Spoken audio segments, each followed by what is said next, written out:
abapolisi b'u Rwanda ubwo bari ku burinzi ku mupaka ugabanya u Rwanda na Uganda mu murenge wa Tabagwe muri Nyagatare barashe bica abagabo babiri bashatse kurwanya inzego z'umutekano ubwo bageragezaga kwinjira mu Rwanda banyuze mu nzira zitemewe, bigakekwa ko bari bafite magendu. Ibi byabaye mu rukerera rwo mu ijoro ryakeye ahagana saa 9 z'ijoro mu murenge wa Tabagwe.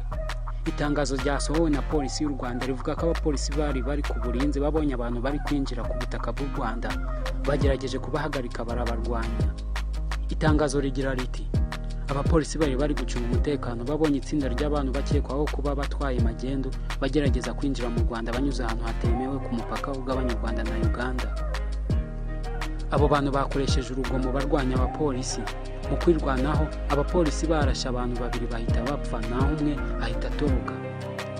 Polisi ivuga ko abapfuye ari Job Ebindishanga w'imyaka 32 na Bosco Tuhehirwe w'imyaka 35 bose bafite ubwenegihugu bwa Uganda. Iperereza ryahise ritangira kugira ngo hamenyekane icyishe nyuma y'icyo gikorwa.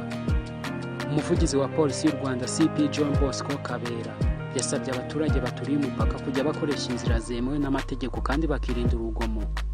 Yagize ati polisi y'u Rwanda yamaganye ubwo bugizi bwa nabi bw'abatwara magendu, ikaba isaba abaturage cyane cyane abatuye hafi y'umupaka gukora ibikorwa by'ubucuruzi baciye mu nzira zemewe n'amategeko.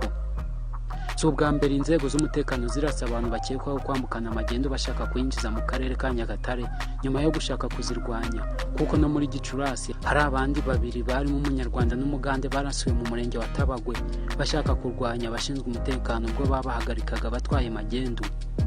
Ni The Voice TV, komeza udukurikire kugezaho amakuru agiye atandukanye.